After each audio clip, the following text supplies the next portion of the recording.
sonho que a gente vive sozinho é apenas um sonho, né? Mas a hora que o sonho você consegue conectar pessoas com o mesmo sonho, com o mesmo objetivo, isso vira realidade. Então o sonho que se vive só é apenas um sonho. Sonho que se sonha juntos se torna realidade.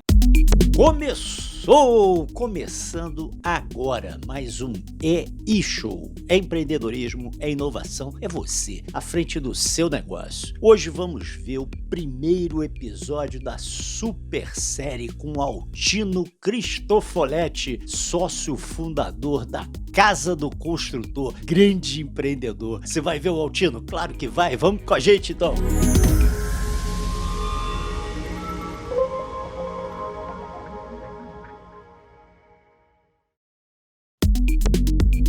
Estamos aqui com Altino Cristofoletti Júnior. Esse é o grande empreendedor, grande empresário. Altino, conta pra gente, vamos começar lá do início, né? Conta pra gente como é que foi a sua trajetória, o que você estudou, garoto, você tinha alguma coisa assim de empreendedor? Essa veia empreendedora já se manifestava de alguma forma? Conta pra gente aí, como é que foi aí seu início? Bom, eu sou natural de Rio Claro, interior de São Paulo. Aqui a gente é o caipira, né, do interior. Nasci na década de 60, em 1960. O contexto da época, né, socioeconômico, os militares entrando, um pouco do início daquela questão do milagre econômico. Venho de uma família, meu pai e minha mãe, dentro de uma família numerosa, né, como era natural naquele momento. Famílias humildes, né, com poucos recursos. Meu pai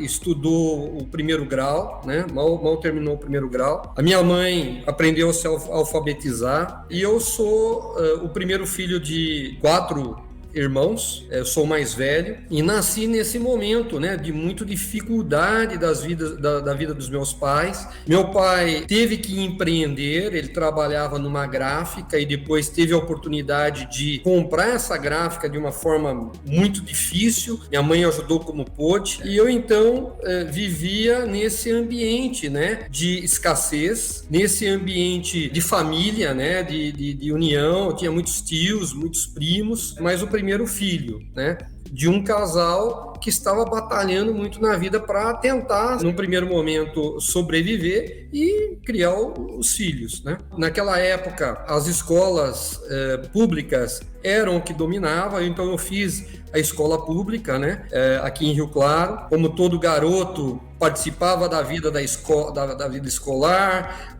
cantava o hino nacional na época, jogava bolinha de gude, peão, andava muito de bicicleta, porque aqui em Rio Claro é muito plano. Soltava pipa? Soltava pipa, né? Como todo garoto da oportunidade. Não tinha nada de videogame. Em casa, acho que nem tinha televisão, para dizer a verdade, né? Mas era muito gostoso e esse ambiente propiciava um relacionamento muito grande com as pessoas, né? Então, fui criando muitos amigos desde o início. Família pobre, como eu disse, a necessidade era a sobrevivência. Quando eu tinha lá meus 12, 13 anos, eu andava de bicicleta com meus amigos e nós vimos uma oportunidade de trabalho aí era já por volta de 73, 74. Existia um jornal semanal aqui na cidade. Eles estavam precisando de pessoas para entregar jornal. Naquela oportunidade, as crianças trabalhavam, faziam seus afazeres, né? Não tinha essa questão da lei de proteção, mas você era muito tinha 13 para 14 anos aí, né? 13 para 14 anos. Aí eu vi aquele anúncio, participei de um fim de semana, então eu acordei 3h30, 4 horas da manhã, minha mãe ficou muito preocupada, eu falei, não mãe, eu vou entregar jornal, junto com outro amigo, pegar uma bicicleta, fomos entregar jornal. Aí foi uma coisa muito bacana, porque era divertido acima de tudo, né? É lógico que ia ganhar lá os seus trocadinhos que eu dava para minha mãe e para meu pai, né? Nem sabia onde usar aquele dinheiro, era comprar as guloseimas na escola, mas começava ali já a necessidade do trabalho, né? O relacionamento com os amigos. E daí, em pouco tempo, eles falaram, vocês entregam tão bem o jornal, vê se tem mais uns amigos. Aí eu organizei, junto com outro amigo, já toda a entrega do jornal. Então nós, aos sábados de madrugada, saíamos e íamos entregar o jornal na cidade toda. Foi já um primeiro momento do empreendedorismo, né, nascendo, né, fruto de um pouco da visão que meu pai tinha lá de tentar comprar aquela gráfica. Então era um pouco do exemplo de casa. Isso é importante, né? O empreendedorismo não é uma coisa nata, é uma coisa que a gente vai aprendendo, né, Flávio? E aquilo lá, a diversão, faz com que o trabalho não é uma questão do peso do trabalho, mas é algo saboroso, algo divertido, né, que une as pessoas. Eu fui crescendo, comecei a ver que eu gostava de fazer as coisas, né? Fui estudar edificações, que era um curso que tinha, um curso técnico aqui em Rio Claro. O curso era todo dia, então eu saía com a bicicletinha de manhã, ia lá, voltava, almoçava, voltava à tarde e fui aprendendo as primeiras noções de construção civil. Nós tivemos a oportunidade de fazer um trabalho para a prefeitura municipal e eu queria, naquela fase da vida, comprar uma mobilete, porque a mobilete era que todo mundo tinha. Não sei se você teve essa oportunidade. Era o máximo, né? Era o máximo. Mas assim, meus pais tinham a bicicleta, né? Eles nem tinham, mas eu queria a mobilete. Daí o trabalho era de fazer levantamento topográfico na cidade para atualizar as questões de IPTU. Então nós saímos todo dia, eu trabalhava quase todo dia, medindo as casas, né? E eu fui guardando todo o dinheiro e comprei a tal da mobilete. Então foi também a primeira experiência de você buscar alguma coisa, conquistar alguma coisa, né? Isso é muito importante, né? Eu vejo que às vezes os jovens de hoje, a gente como pai, né? Às vezes quer dar tudo aquilo que a gente não teve. E isso, de uma certa forma, faz com que os jovens às vezes não tenham a sensação da conquista, né? De buscar o objetivo da conquista. E isso faz desbravar, né? De desbravar e buscar, né? Exato. Isso faz muito sentido para o empreendedor. Ele tem o foco, começa a trabalhar a questão do foco, da resiliência. Isso é muito importante. Bom, tem um outro fato relevante na minha formação. Eu sou católico, né? Meu pai não ia muito na igreja, mas minha mãe era católica. E naquela oportunidade também tinha muitas comunidades de jovens das igrejas católicas, né? E foi lá que eu conheci muitos amigos que depois fiz negócios com esses amigos. Por exemplo, o Expedito, que é o meu sócio na casa do construtor, foi lá que eu comecei a conhecê-lo, a esposa dele, né? A minha esposa eu conheci na comunidade, né? Lá do São Benedito. Então, por que eu estou colocando isso? Um ambiente também com uma formação católica, então, aquele catolicismo de que tem o pecado, tem que fazer tudo certinho, né? Aquela questão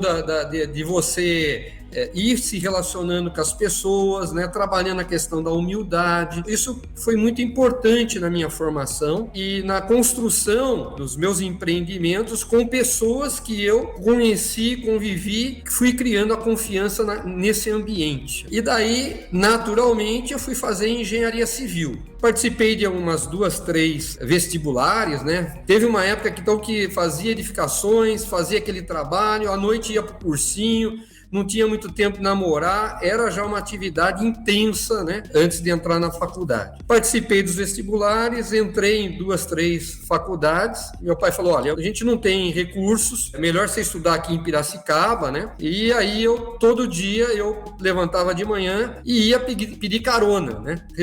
A cidade fica 30 quilômetros daqui, então vivi muito, né? O dedão na estrada, que era meio natural aqui. Então, como tinham muitos jovens que estudavam em Piracicaba, já era meio natural essa rota aí da carona, né? Uma coisa importante, porque aí você vai também tendo que conversar com pessoas que você nunca viu, tendo a humildade de solicitar uma ajuda, né? Então tudo isso foi formando e, lógico, naturalmente, na carona não tem horário, né? Diferente de um ônibus, de um carro. Então eu chegava na escola todo dia muito atrasado. Então eu já chegava lá, perguntava para os amigos, mas isso fazia com que eu tivesse um foco muito grande.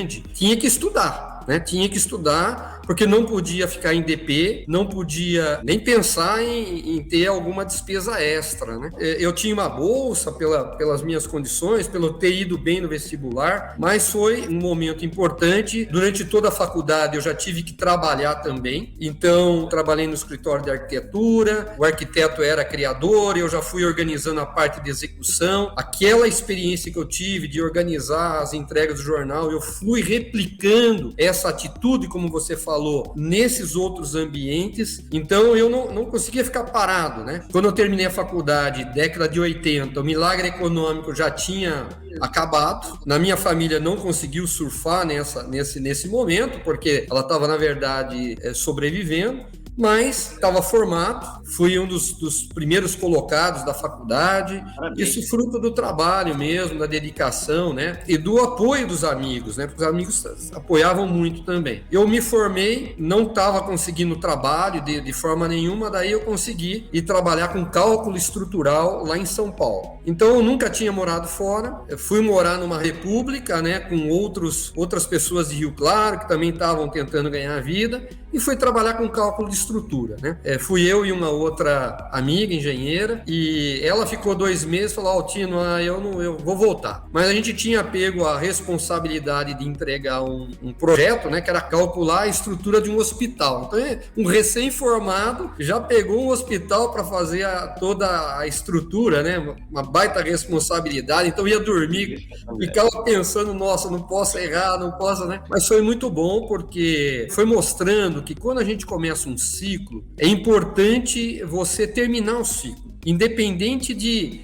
se está sendo bom, está sendo ruim. Eu sempre falo com meus filhos: você começou um ciclo, você tem que terminar. E você tem que ter uma experiência disso. Se está ruim, você tem que fazer do limão uma limonada, você tem que aprender. E aí eu aprendi que eu não queria ficar num escritório fechado, meu negócio era estar agindo, ter uma ação mais em obra, né? Voltei para Rio Claro e aí tive a ousadia de convidar meu ex-professor lá no curso de edificações para ser sócio. Ele tinha uma empreiteira. Eu falei: você quer ser sócio meu, né?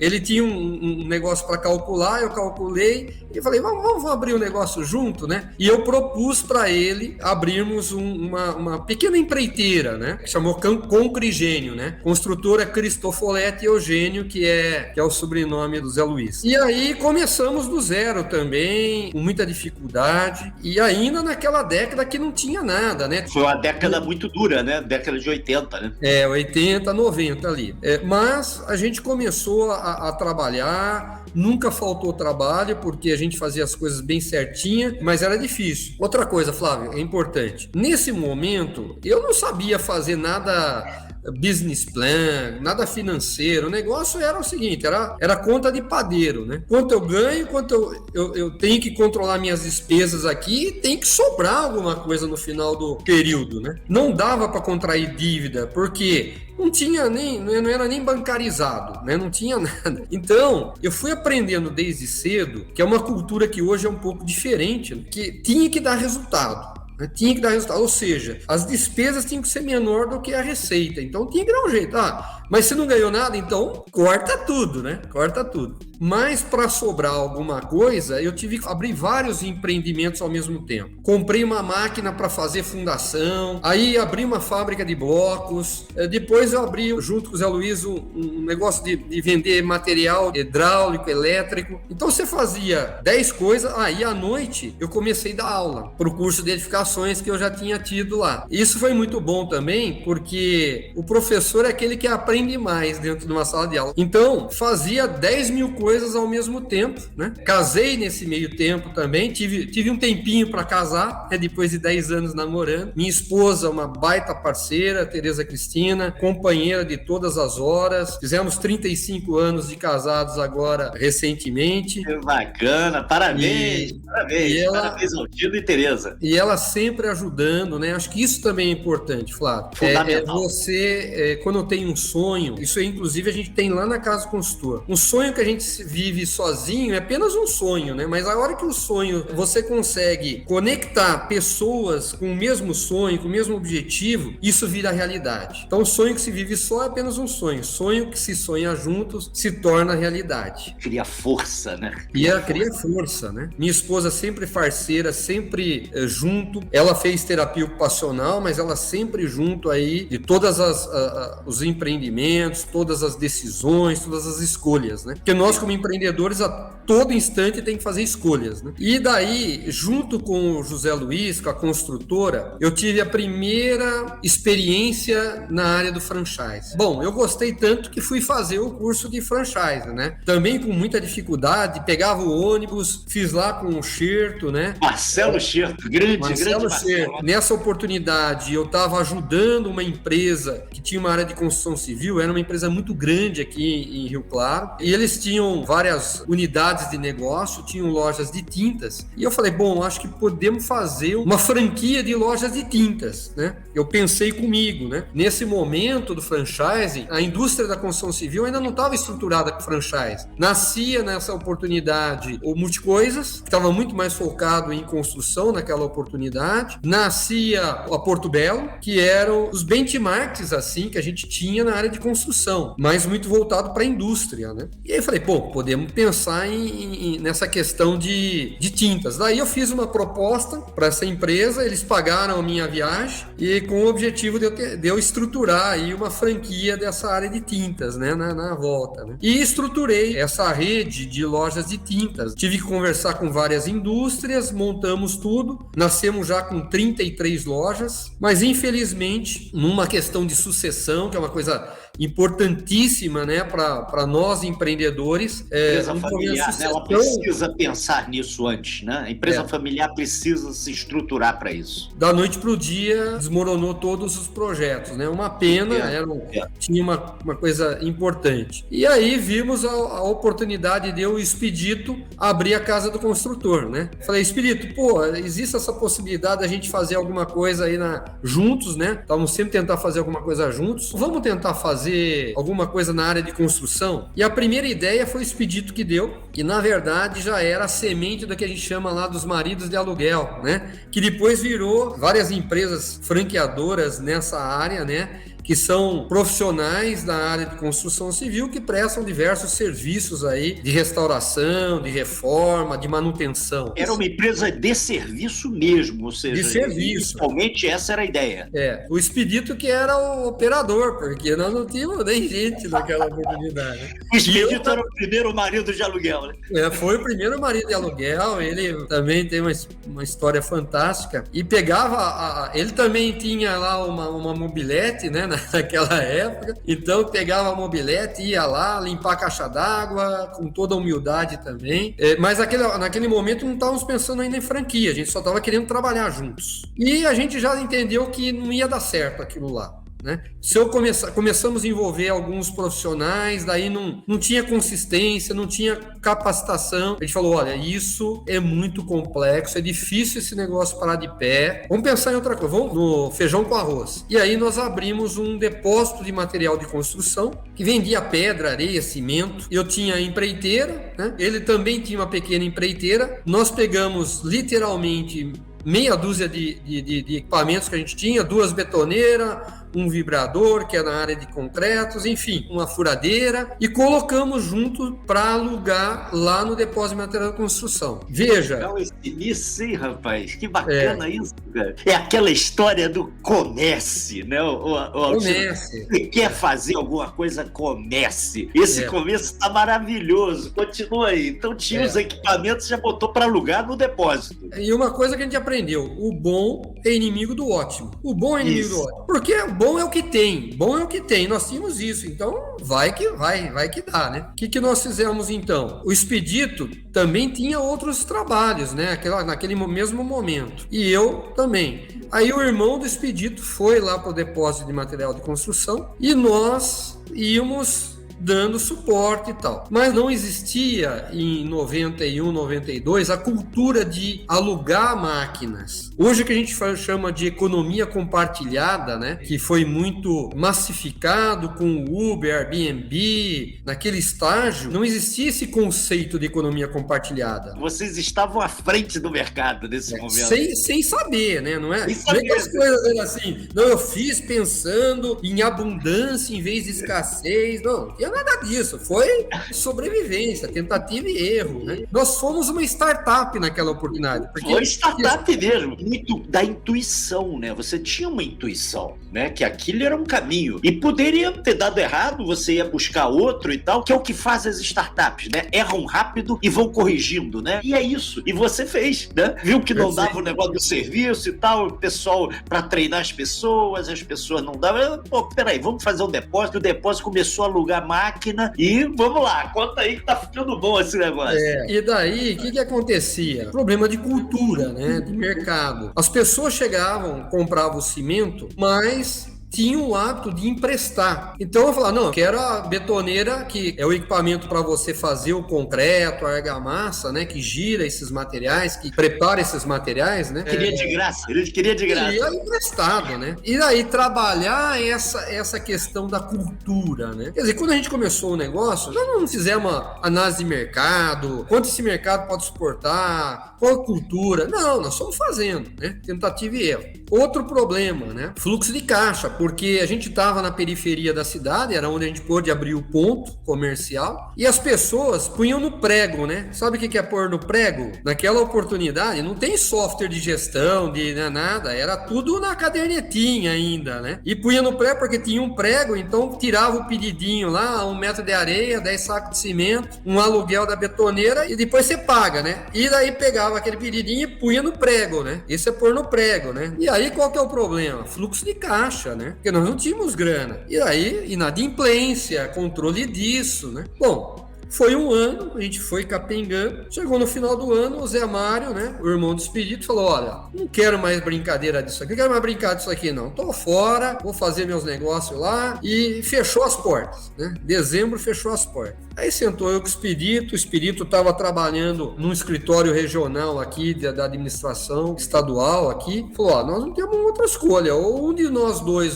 vai para lá, pro negócio, ou nós vamos ter que fechar a casa do construtor, né? Chamava Casa do Construtor porque ela vendia material, era a Casa do Construtor. Aí que a gente pôs o nome Casa do Construtor. Aí, o que nós fizemos? Bom, não tem jeito, o Espírito falou, olha, vamos fazer o seguinte, eu vou sair do meu trabalho, vou pegar os recursos que eu tenho, a gente compra mais um equipamento, aí mais uns 2, 3 equipamentos. A gente já percebeu que vender material de construção, esse foi um aprendizado grande que nós tivemos nessa inflexão, que podia ter dado nada certo e graças a Deus deu muito certo. Locar equipamentos é o que paga a nossa conta. Por quê? A betoneira nossa vai e volta, a gente troca a correia, arruma ela, vai e volta, vai e volta. O que é? Receita recorrente. Tem um problema de logística? Tenho, porque eu tenho que levar e trazer. O material de construção eu só levo, né? Mas no material de construção eu não tinha receita recorrente, eu tinha um problema de fluxo de caixa e tal. Aí o Espírito falou, vamos fazer o seguinte, eu saio, vou ficar nisso e a gente vai começar só a alugar máquinas, vamos aumentar um pouco. E a vantagem é que era muito rentável, né? Porque você usava o mesmo equipamento, então a rentabilidade, a lucratividade era fantástica, né? Nós não sabíamos bem o que era isso também não, tá, Flávio? A gente sabia que quanto entrava, quanto gastava, sobrava bastante, então isso era bom, né? Então o Expedito deu continuidade, eu fazendo aquele curso, né? Fiz aquilo lá, falei, Expedito, nós podemos talvez, a gente não tem grana para crescer isso. O franchising, ele já é uma sociedade anônima, ele já é uma coisa super bacana,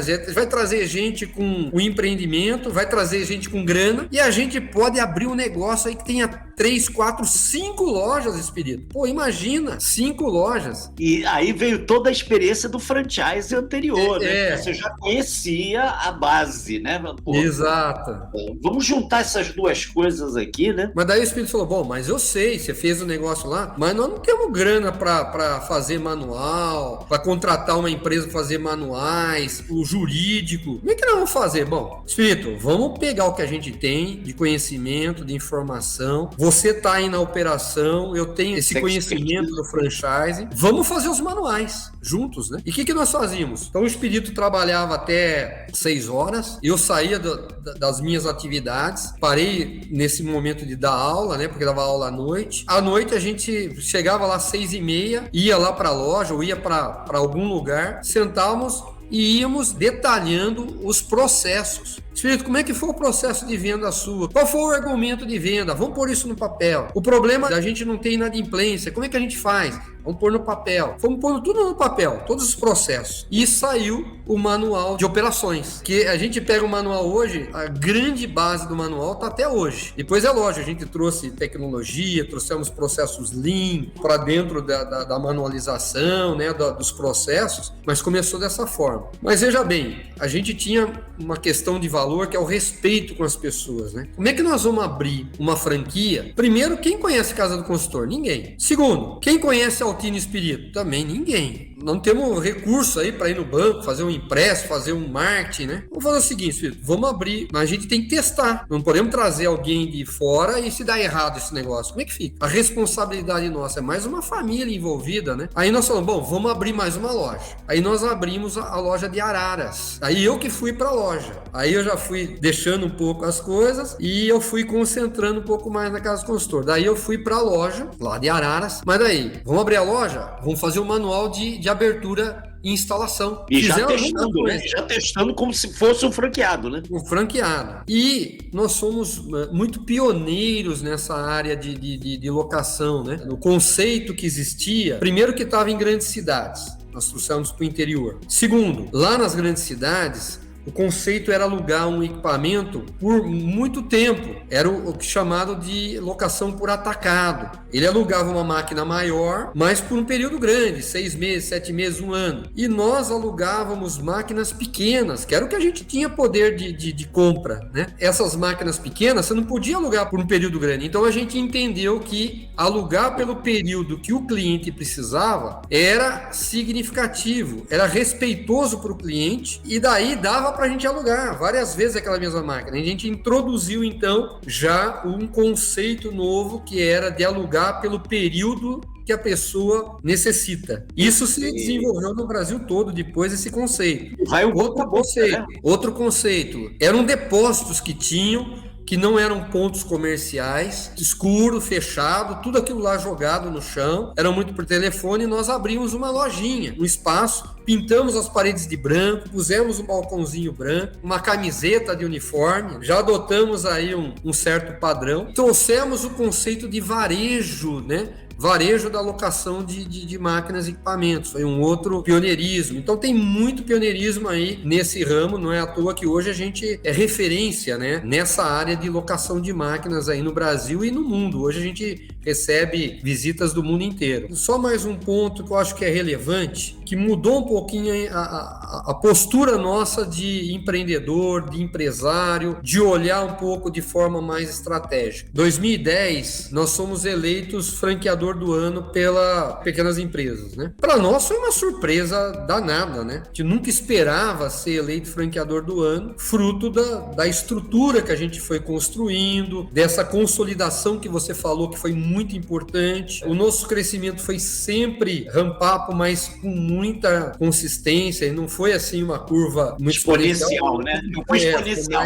mas foi muito bem passo a passo. E aí nós fomos abordados por um jovem que veio e falou: olha, eu sou da Endeavor, nós vimos aí que vocês estão fazendo umas coisas interessantes e eu queria conversar com você, né? Falei, Endeavor deve ser alguém também, sei lá, né? Tá querendo abrir alguma coisa, vamos conversar. A gente sempre conversou com todo mundo, eu não sabia quem que era, e aí eles vêm pra cá, viemos. Nesse momento a nossa sede ainda era uma casa alugada, não tinha beleza, mas tinha toda a infraestrutura, organização e pessoas estruturadas para dar suporte à rede que a gente vinha construindo. Eles chegaram e falaram: olha, a gente já tem esses dados, eles já tinham dados nossos, né? Eu falei, pô, já estão sabendo mais de nós do que nós mesmos, né? E aí eles começaram a perguntar: mas como é que é a sociedade de vocês? vocês. Tem acordo de acionistas, né? Tem acordo de acionista, o que é isso, né? E aí ele começou a trazer elementos de governança corporativa que a gente nem sabia que era governança, né? Mas que começou a mostrar pra gente que daquele momento crescer mais tinha que ter outras ferramentas, uma outra infraestrutura para suportar um edifício muito maior, né? Um complexo muito maior. E aí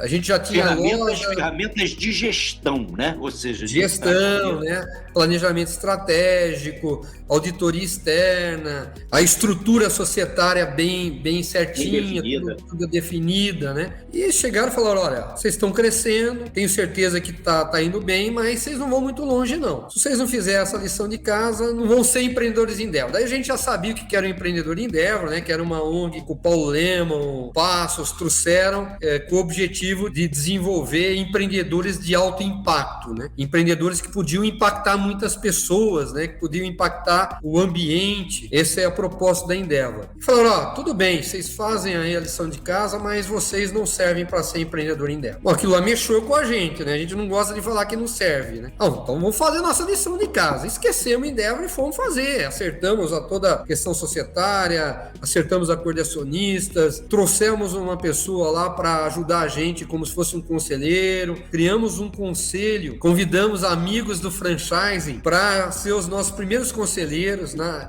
Eu acho que nós somos uma das primeiras empresas a ter um conselho consultivo de administração. A gente falou, nós não podemos pagar muito não, mas vocês vão me ajudar a gente, né? E a gente é muito grato aí por amigos nossos do franchising, né? Se me permite, o Adir, o Newton, que era da Localiza. Só feras. Gente, assim, boníssima, que ajudou muito a gente. O Juarez depois, o Eloy da Flytour. Grande Eloy. E aí nós começamos a ter essa experiência de um conselho, contratamos um pessoal para fazer auditoria, acertamos contabilidade e fomos desenvolvendo. Aí em 2012 fomos eleitos de novo franqueador do ano, a Endeavor voltou com a gente e falou, bom, estamos vendo que vocês estão desenvolvendo, estão crescendo, né? Nós fizemos a lição de casa. Aí passamos por todo um processo seletivo, uma banca nacional, que tava o Paulo Lema, o Beto Sucupira, um monte de fera, né? Se a gente colocasse, naquela sala tinha o PIB brasileiro ali. E em 15 minutos ele tinha que provar que a casa do construtor, nós podemos ser empreendedores de impacto, né? Podia ser algo grande. O pessoal aprovou, fomos para o México. Quando chegamos no México, a ideia era ser uma rede de 250 lojas. E saímos de lá com o propósito de ser uma rede de 1.000 lojas. Isso em 2012. Foi muito significativo para a gente, Flávio, porque mostrou para a gente os nossos limites. Chega uma hora na nossa vida que você vai conquistando várias coisas, você esquece que você tem limites.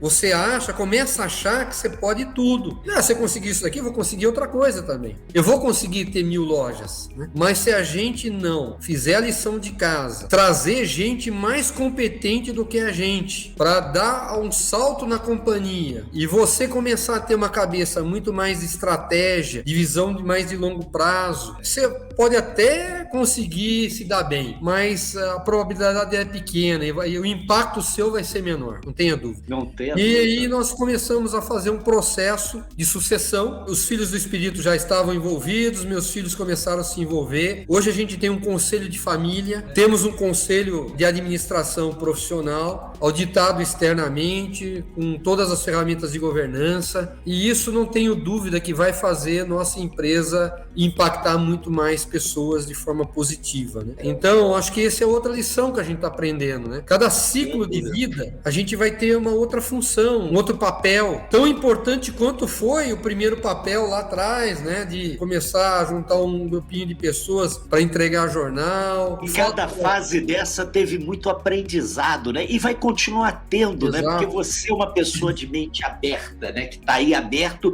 ao conhecimento. Mas, meu amigo, é o seguinte, a gente aqui não pode faltar de maneira alguma no programa Grande Sacada e a Grande Cagada. E depois tem dicas do Altino. Vou começar então com a Grande Sacada. Dessa trajetória toda sua aí, onde que você acha aí que foi a sua grande sacada? Eu acho que a grande sacada tem muito a ver com a questão da atitude. O fato da gente ter pensado a franquia em locação de máquinas foi uma grande sacada, né? Hoje no mundo tem poucas franqueadoras que fazem esse trabalho que a gente faz no mundo. E hoje a gente é benchmark. Mas veja, teve um monte de merda nessa sacada aí, pra ela parar de pé. Peraí, então vamos falar da grande cagada. O grande problema, a grande cagada, eu acho, foi muitas vezes a gente querer ir buscar o ótimo. Em que pese, eu sempre falei aqui, o bom é inimigo do ótimo, o bom é o que tem. Pelo fato da gente ter o respeito com as pessoas, de não errar, a gente não podia errar, sabe? Se a gente errasse, não ia dar certo, o ovo não ia parar de pé. Isso fazia com que muitas vezes a gente poderia já ter dado um passo, mas a gente ficou temerário de errar. E a gente não pode ter medo de errar. E a gente ficou muitas vezes com medo de errar. Exato. E aliás, é uma cultura hoje, né? Dissemina muito, né? Você tem que estimular seu funcionário a falhar. Ou seja, é falhando que se inova, é falhando que se cresce, né? Porque você aprende, né? E adorei, grande sacada e grande cagada. Agora nós vamos fazer o seguinte, eu queria dicas do Altino para quem quer empreender. Manda lá. A minha história mostrou que a gente tem que fazer aquilo que gosta, aquilo que ama, aquilo que dá tesão, aquilo que faz o olho brilhar. E eu sempre procurei fazer isso. Nos meus trabalhos,